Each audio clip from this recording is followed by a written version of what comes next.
जामनेरमध्ये संतप्त जमावाकडून पोलीस स्टेशनवर दगडफेक करण्यात आलेली आहे। तर या दगडफेकीत 6 ते 7 पोलीस कर्मचारी जखमी झाल्याचं समजतंय। जमावाकडून वाहनांचीही जाळपोळ करण्यात आलेली आहे। या घटनेनंतर जामनेरमध्ये मोठा पोलीस बंदोबस्त तैनात करण्यात आलेला आहे। 6 वर्षांच्या बालिकेवर अत्याचार करून हत्या करणाऱ्या आरोपीला पोलिसांनी अटक केल्यानंतर जमाव संतप्त झालेला आहे। जळगाव जिल्ह्यातील जामनेरमध्ये संतप्त जमावाने पोलीस स्टेशनवर तुफान दगडफेक केली असून या घटनेत 6 ते 7 पोलीस कर्मचारी हे जखमी झालेले आहेत।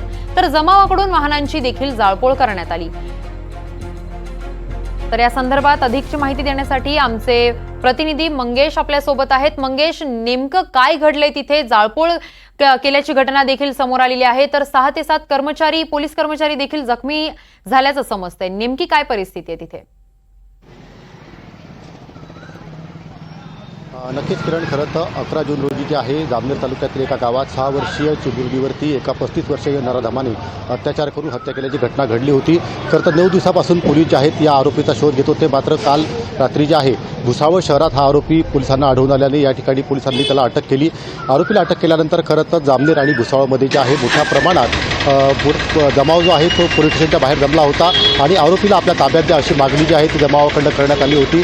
मात्र अखेर संत प्रभावाने जे आहे खरं तर या ठिकाणी रास्ता रोको आंदोलन देखील केलं, ठिय्या आंदोलन केलं आणि त्यानंतर जे आहे खरं तर या ठिकाणी दगडफेक जी आहे ती जामनेर पोलीस स्टेशनवर करण्यात आली। पोलिसांनी खरं तर या जमावाला शांत करण्याचा प्रयत्न केला। मात्र या घटनेत जे आहे दगडफेकीत 5 ते 6 पोलीस कर्मचारी आणि 1 पोलीस अधिकारी असे एकूण 7 जण जे आहेत ते जखमी झाले आहेत। जखमी पोलिसांना तातडीने जिल्हा रुग्णालयात दाखल करण्यात आले। परिस्थिती नियंत्रणाबाहेर गेलं लक्षात येतात मोठा पोलीस बंदोबस्त जो आहे तो जामनेर शहरात जो आहे तो तैनात करण्यात आलेला आहे। सद्यस्थितीमध्ये जामनेर शहरात जे आहे तणावपूर्ण वातावरण आहे। ठिकठिकाणी मोठा पोलीस बंदोबस्त हा तैनात करण्यात आलेला आहे। संशयित आरोपीला आज पोलिसांकडनं जे आहे न्यायालयात हजर करण्यात येणार आहे। त्यामुळे न्यायालयाच्या बाहेर देखील मोठा पोलीस बंदोबस्त आहे हा तैनात करण्यात आलेला आहे। किरण, अगदीच मंगेश, धन्यवाद तुम्ही दिलेल्या सविस्तर माहितीसाठी।